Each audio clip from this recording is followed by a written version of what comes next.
Hello everyone. आज हम बात करेंगे ब्रेथ साउंड्स की और हम कोशिश करेंगे कि कुछ ब्रेथ साउंड्स के ऑस्कल्टेशन अपन सुनते हैं और उनको रिकॉग्नाइज करने की कोशिश करेंगे। ब्रेथ साउंड्स के 2 टाइप्स होते हैं, यानी कि जो साउंड्स हैं उनको 2 कैटेगरीज़ में डिवाइड करते हैं। पहली होती है जो नॉर्मल साउंड्स होते हैं, उन नॉर्मल साउंड्स को अपन वेसिकुलर साउंड बोलते हैं। तो दूसरी कैटेगरी है, उनको अपन जो अबनॉर्मल साउंड्स हैं, उनको अपन बोलते हैं ब्रोंकियल साउंड्स। अब ये नाम थोड़ा इंटरेस्टिंग है बिकॉज़ अगर एग्ज़ामिनर कहीं अपन को ये वर्ड मेंशन करे कि पेशेंट के जो ऑस्कल्टेशन है, उसपे ब्रोंकियल साउंड सुनने को मिल रहे हैं। हम ये मिसअंडरस्टैंड कर सकते हैं कि ब्रोंकियल साउंड का मतलब शायद ऐसा होता हो कि ब्रोंकाई के ऊपर अगर आपने स्टेथोस्कोप रखा और वहाँ जो साउंड सुनी, अगर उस साउंड को अपन ब्रोंकियल साउंड बोल रहे हैं, बट ऐसा नहीं होता है।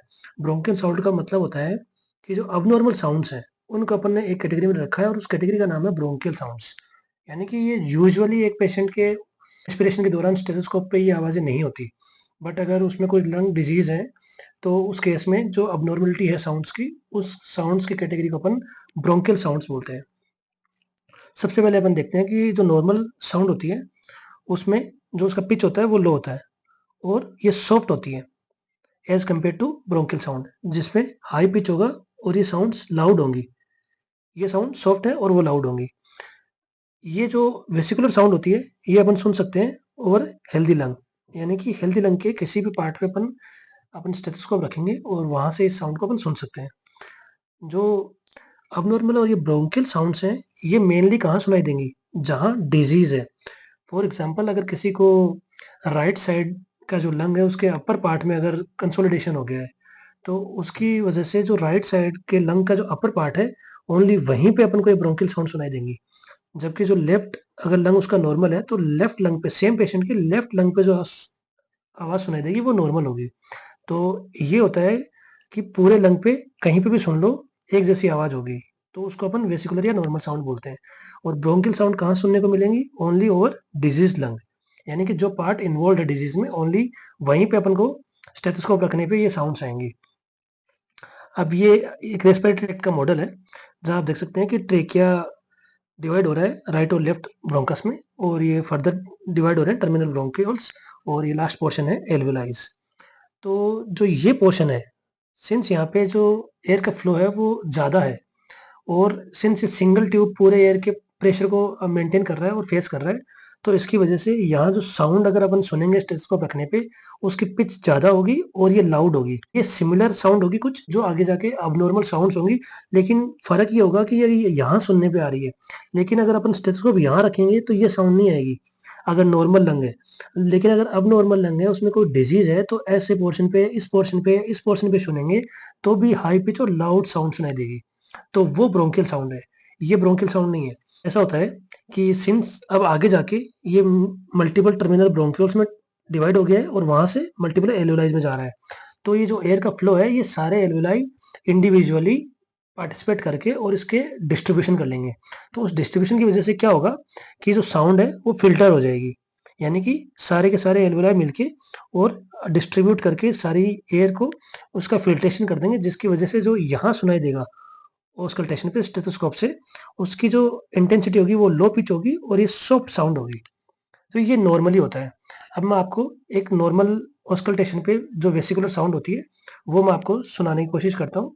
आप इस चीज़ को थोड़ा-सा माइंड में रखिएगा, ताकि आगे जाके जब अपन ब्रोंकियल साउंड्स डिस्कस करेंगे, तो वहाँ अपन इसको रिलेट कर पाएँ।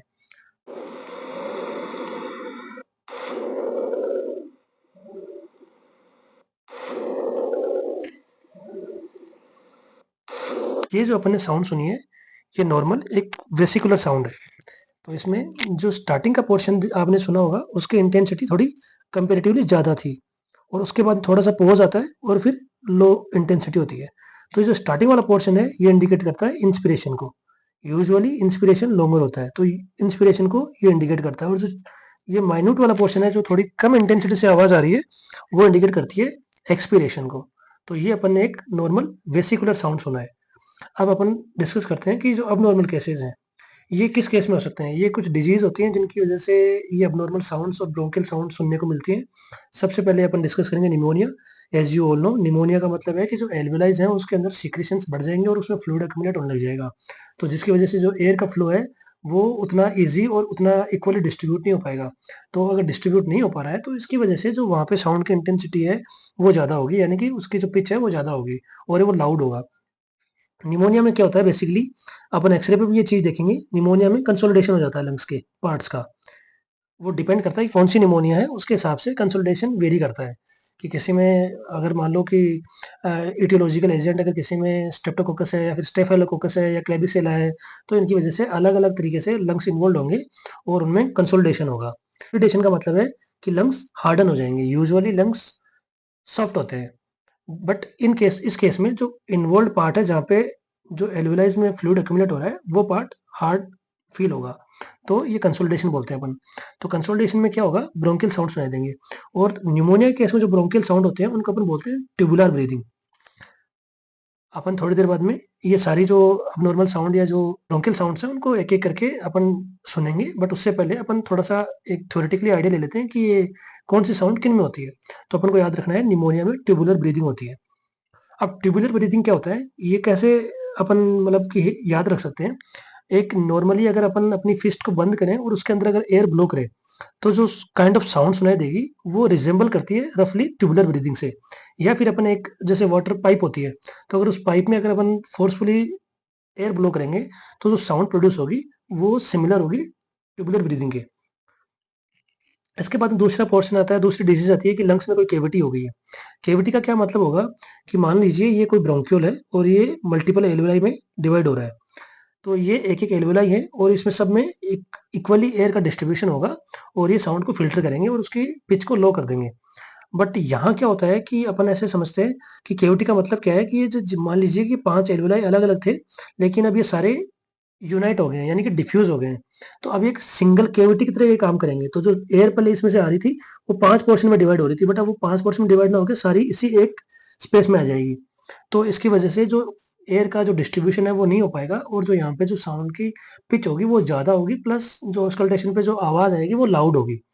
तो अपन इस कैविटी में जो ब्रोंकियल साउंड अपन को सुनाई देती है उसको अपन स्पेसिफिकली बोलते हैं कैवर्नस ब्रीथिंग।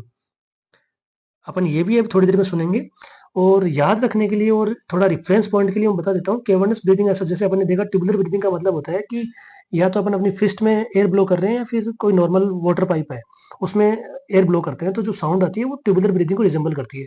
सिमिलरली जो कैवर्नस ब्रीथिंग है वो रिजेंबल करती है जब अपन एक एम्प्टी बियर बोतल या फिर कोई छोटी पानी की बोतल होती है, अगर उसमें अपन जो एयर ब्लो करते हैं जो साउंड प्रोड्यूस होती है वो रिजेंबल करती है कैवर्नस ब्रीथिंग से। ये भी अपन अभी सुनेंगे। जो थर्ड डिजीज हो सकती है वो है लार्ज कैविटी।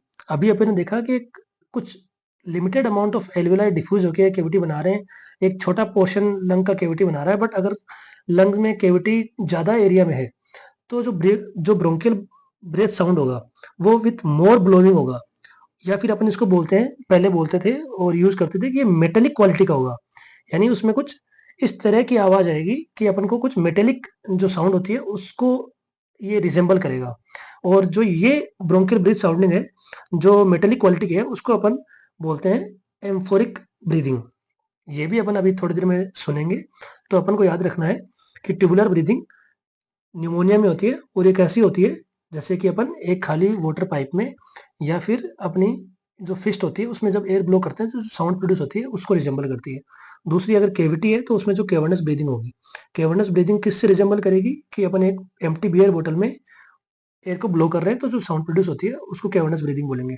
अब सिंस कैविटी लार्ज है और अगर वो एम्फोरिक ब्रीदिंग है, तो कैविटी लार्ज है तो जो बोतल थी जो अपन ने यूज की थी कैवर्नस ब्रीदिंग के सुनने के लिए, अब उस बोतल को थोड़ा बड़ा करना पड़ेगा। फॉर एग्जाम्पल एक बड़ी पानी की बोतल है या फिर कुछ अल्कोहल या फिर वोडका की अगर बड़ी बोतल है, तो अगर उसमें जो साउंड अपन सुनेंगे एयर ब्लो होने पे वो रिजेंबल करेगी एम्फोरिक ब्रीदिंग से। तो ये अपन को रेफरेंस याद रखने हैं कि ट्यूबुलर और कैवर्नस और एम्फोरिक में क्या सिमिलरिटीज हैं और क्या डिफरेंस है। इसके अलावा भी डिजीज जब कंडीशन होती है तो उसमें कुछ अलग ब्रोंकियल साउंड्स अपन सुन सकते हैं। सबसे पहले आएगी इंक्रीज वोकल रेजोनेंस। अब ये क्या होता है, इसको अपन ये भी बोलते हैं ब्रोंकोफोनी। अब ब्रोंकोफोनी का क्या मीनिंग होता है कि यूजुअली जब अपन एक पेशेंट के चेस्ट पे स्टेथोस्कोप रख के और उसको कुछ अल्फाबेट्स अटर करने को या बोलने को जब बोलते हैं तो जो यूजुअली जो इंटेंसिटी फील होनी चाहिए उसके कंपेयर में अगर उस पार्ट पे कुछ डिजीज है तो वहां अगर अपन ने स्टेथोस्कोप रखा है और उसको बोला है कि फॉर एग्जांपल वो प्रोनाउंस करे A B C ऐसा कोई अल्फाबेट बोले, तो जो उसकी जो रेजोनेंस है यानी कि जो उसकी इंटेंसिटी है वो ज्यादा फील होगी। तो ये भी जब डिजीज कंडीशन होती है उसमें देखने को मिलता है, इसको अपन बोलते हैं ब्रोंकोफोनी। दूसरा होता है increased perception of whispered sounds. Usually अगर एक पेशेंट विस्पर कर रहा है तो ऑस्कल्टेशन के दौरान स्टेथोस्कोप से उस आवाज को सुनना डिफिकल्ट होता है कि वो क्या अटर कर रहा है, क्या बोल रहा है। बट अगर डिजीज कंडीशन है तो अगर वो कुछ विस्पर भी करेगा तो भी उसकी जो क्लियरिटी है ऑन स्टेथोस्कोप वो ज्यादा होगी। इसको अपन बोलते हैं विस्परिंग पेक्टोरलिकी। इस कंडीशन को अपन बोलते हैं विस्परिंग पेक्टोरलिकी। इसके बाद में आता है एक कंडीशन होती है जहाँ पे अगर स्पेसिफिकली ये होता है कि पेशेंट को अपन एक अल्फाबेट देते हैं ई। ये अगर वो बोलता है तो अगर उसको डिजीज है उस किसी पार्ट ऑफ लंग में और अपन ने वहां ऑस्कल्टेट किया है तो जब वो ई अटर करेगा तो अपन को स्टेथोस्कोप पे वो ए सुनाई देगा। इसका मैकेनिज्म अभी नोन नहीं है बट ऐसा कई पेशेंट्स में कॉमनली ये मिलता है। तो अपन इस कंडीशन को बोलते हैं एगोफोनी। ईगोफोनी। ईगोफोनी में क्या होगा कि जब पेशेंट ई अटर करेगा तो अपन को ए सुनाई देगा स्टेथोस्कोप में। तो ये अपन ने देख लिया कि ब्रोंकियल जो साउंड्स होती हैं उसमें tubular breathing, cavernous breathing, amphoric breathing, bronchophony, whispering pectoriloquy and egophony. अब अपन एक-एक करके ये सारी अपन ने अभी नॉर्मली सुन लिया है कि जो नॉर्मली जो वेसिकुलर साउंड होती है वो कैसी होती है। अब अपन ट्यूबुलर ब्रीदिंग और ये सारी चीज़ें एक-एक करके डिस्कस कर लेते हैं और सुन लेते हैं।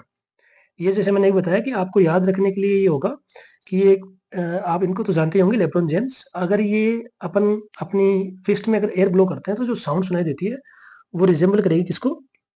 ट्यूबुलर ब्रीदिंग को। अब ट्यूबुलर ब्रीदिंग कैसी होती है ये मैं आपको सुनाता हूँ।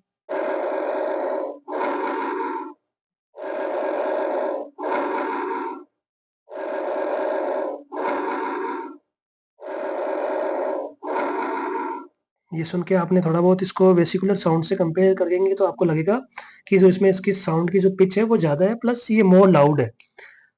अब जो सेकंड साउंड थी वो थी कैवर्नस ब्रीदिंग।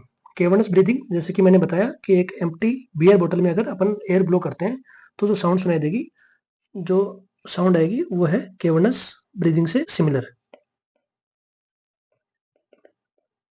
अब मैं आपको कैवर्नस ब्रीदिंग सुनाता हूँ। जो अभी आपने साउंड सुनी ये रिजेंबल करती है कैवर्नस ब्रीदिंग को। जो थर्ड थी जो कि लार्ज कैविटी में सुनाई देती है जिसको अपन ने बोला था एम्फोरिक ब्रीदिंग। ये एम्फोरिक ब्रीदिंग होता है जैसे कि एक large vodka bottle air blow करते हैं। तो ये हो गया एम्फोरिक ब्रीदिंग।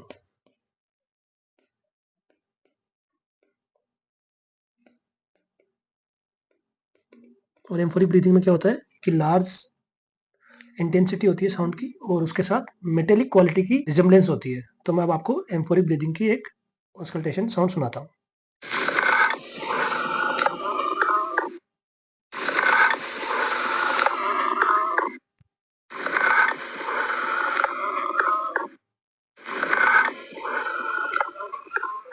ये जो भी आपने साउंड सुनी ये एक एम्फोरिक ब्रीदिंग की ऑस्कल्टेशन है। अब इसके बाद में अपन कुछ एडिशनल ब्रोंकियल साउंड्स होते हैं उनको अपने कैटेगरी में पढ़ते हैं एडवेंटिशियस साउंड्स, जिसमें सबसे पहले आता है व्हीज। ये बहुत कॉमन है और आप लोगों ने इसको normal day to day life में जब आपको किसी बार कोल्ड या कफ कुछ हुआ है तो आप ये नॉर्मली भी बिना ऑस्कल्टेशन के भी सुन लेते हैं। तो ये किससे रिजेंबल करता है जैसे कि आप एक जो पेन का हेड है उसमें अगर आप एयर ब्लो करते हैं तो ये उस कैप में जो साउंड प्रोड्यूस होती है उसको रिजेंबल करती है। और ये किस वजह से होता है, ये म्यूजिकल साउंड जैसा अपीयर होता है और ये किस वजह से होता है, एयरवे लिमिटेशन की वजह से। व्हीज दो टाइप की होती है, ये मोनोफोनिक हो सकती है या फिर पॉलीफोनिक हो सकती है। मोनोफोनिक का मतलब होता है मोनो यानी सिंगल।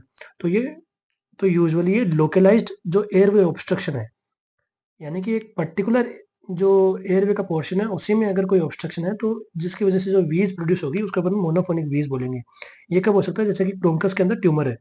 एक होता है पॉलीफोनिक व्हीज वहाँ पे जब डिफ्यूज एयरवे इन्वॉल्वमेंट हो, यानी कि एक सीओपीडी का पेशेंट है या अस्थमा का पेशेंट है जहाँ पे उसके डिफरेंट पार्ट्स ऑफ रेस्पिरेटरी जो ट्रैक्ट होता है उसके अंदर ऑब्स्ट्रक्शन होते हैं, और उसको अपन जो उस ऑब्स्ट्रक्शन की वजह से जो लिमिटेशन की वजह से जो म्यूजिकल साउंड सुनाई देगी उसको अपन पॉलीफोनिक व्हीज बोलेंगे। अब मैं आपको एक व्हीज की जो ऑस्कल्टेशन होती है वो सुनाता हूँ।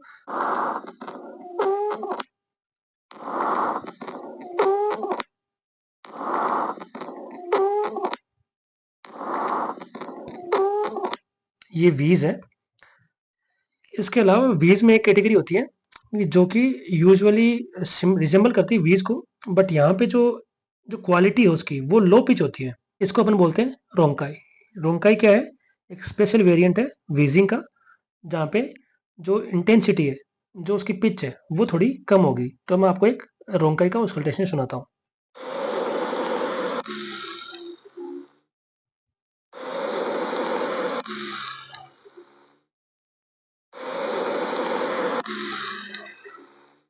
ये जो अभी आपने सुना, ये एक रोंकाई के पेशेंट का ऑस्कल्टेशन है जो कि लो पिच वीज को रिप्रेजेंट करता है।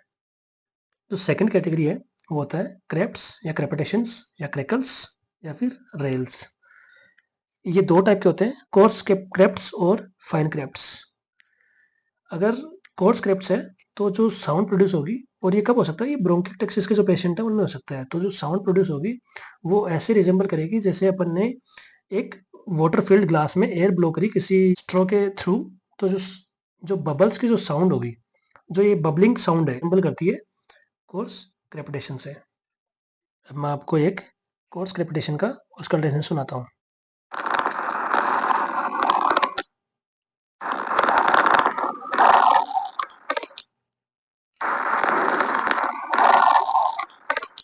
अब इसका जो दूसरा वेरिएंट है वो है फाइन क्रेपिटेशंस। ये होता है popping sound due to sudden inspiratory opening of previously closed alveoli.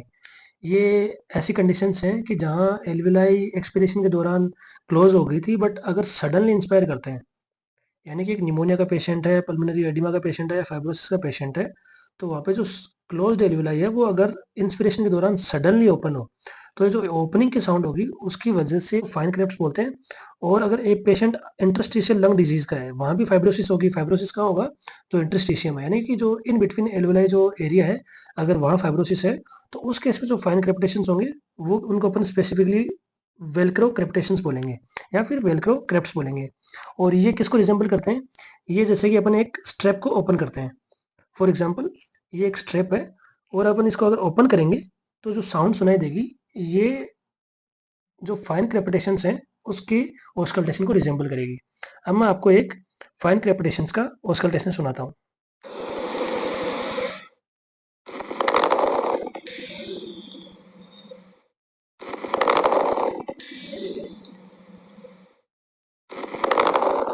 ये सारी ब्रोंकियल साउंड सुनने के बाद अब हम डिफरेंशिएट कर पाएंगे होपफुली अगर ऑस्कल्टेशन पे कि पेशेंट को जो साउंड आ रही है वो किस कैटेगरी में है, इधर वो वीज है या फिर क्रेपिटेशंस है। अगर क्रेपिटेशंस हैं तो वो कोर्स क्रेपिटेशन है या फिर फाइन क्रेपिटेशंस है, या फिर अगर उसको जो साउंड आ रही है वो ट्यूबुलर ब्रीदिंग है या कैवर्नस ब्रीदिंग है, और या फिर अगर उसको एम्फोरिक ब्रीदिंग है। और डिपेंडिंग ऑन दिस साउंड्स हम उसको डायग्नोस कर सकते हैं कि उसमें कैविटी है, निमोनिया है, अस्थमा है, या फिर ब्रोंकिटाइटिस है या फिर फाइब्रोसिस है।